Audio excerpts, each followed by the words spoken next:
Imagine a man so addicted to indulgence. He didn't just eat himself into oblivion. He brought an entire kingdom down with him. This isn't a tale of war, strategy, or brilliance. This is the true story of King Zhao of Qi, an emperor who gorged on gold, flesh, and excess until his body collapsed and his kingdom followed.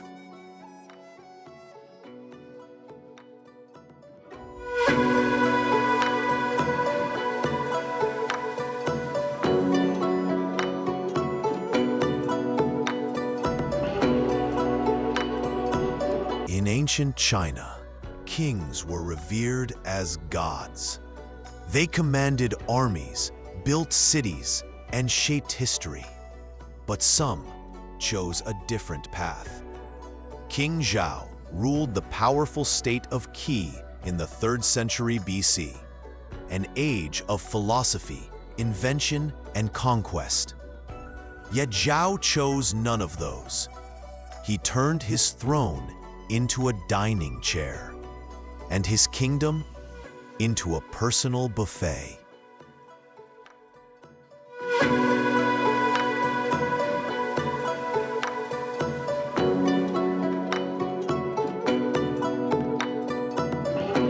King Zhao was born into opulence. His palace stretched for miles, walls laced with jade, floors tiled with pearl. His bed, draped in the furs of animals no one else had even seen. His food, a feast 5 times a day. He didn't rule, he consumed. Ministers came with policies. He sent them away with recipes. Oxen, deer, swans, sea beasts, hauled from distant shores. Nothing was off limits. Chefs were imported like generals, and the kitchen budget exceeded the army's. His throne had to be widened, his royal robes stitched to hold his growing folds. Zhao was becoming something else, not a king, but a monument to appetite.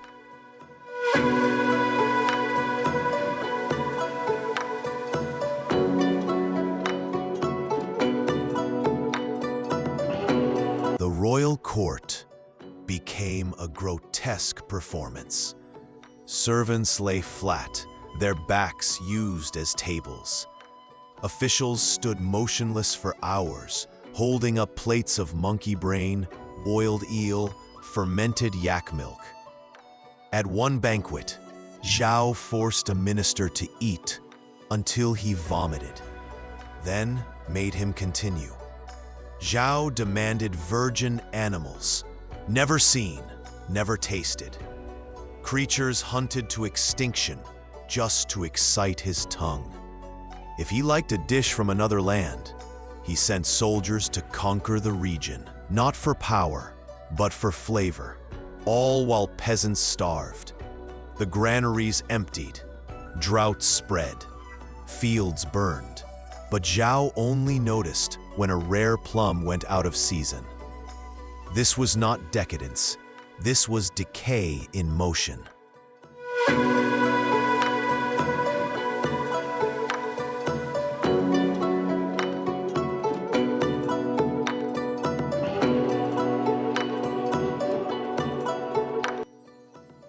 Gluttony has a price, and Zhao began to pay it. His legs swelled with gout, blackened, cracked. His breath stank of rot. Teeth fell out, one by one. He could no longer walk. He had to be carried by 10 men from bed to throne. He slept on silk sheets soaked with sweat and blood. Open sores blistered his back. Yet still, meals came, every hour. A doctor once begged him to stop. Zhao smiled, had the man's tongue removed. His own body had become a tomb. And yet, he would not stop eating.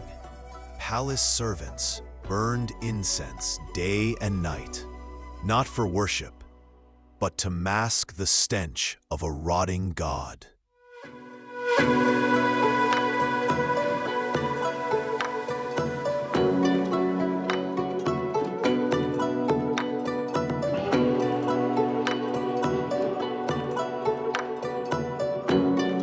In his final year, Zhao weighed more than any man in Chinese history.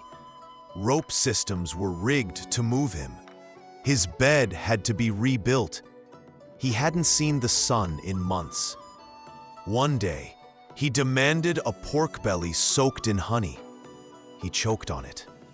And that was how he died. Alone, bloated, gasping. It took 4 days to extract his body from the palace. The royal physicians couldn't embalm him. His corpse had already begun to liquefy. His coffin had to be sealed with tar. Not out of honor, but to keep the stench of gluttony from escaping.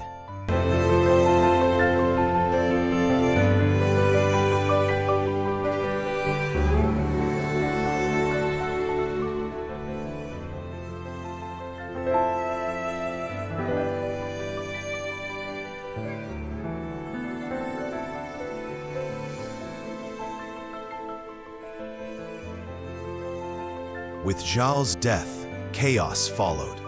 Rebels rose. Provinces declared independence. Army officers fought over scraps of loyalty.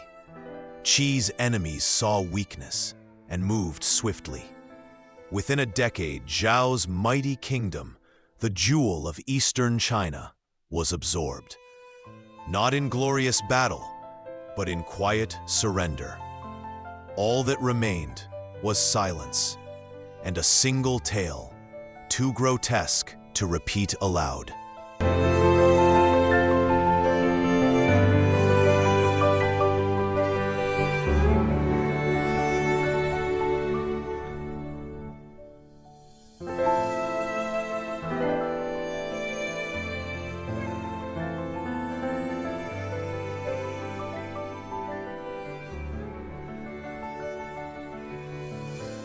History teaches us to admire kings who build. But Zhao of Qi, he consumed. He feasted on his people's labor, devoured their futures, and left only bones behind. We rarely hear stories like this, not because they're untrue, but because they're uncomfortable. Because they show us what happens when power feeds only itself. This was not a king. This was a warning. Zhao of Qi, the emperor who ate himself to death and took a kingdom with him.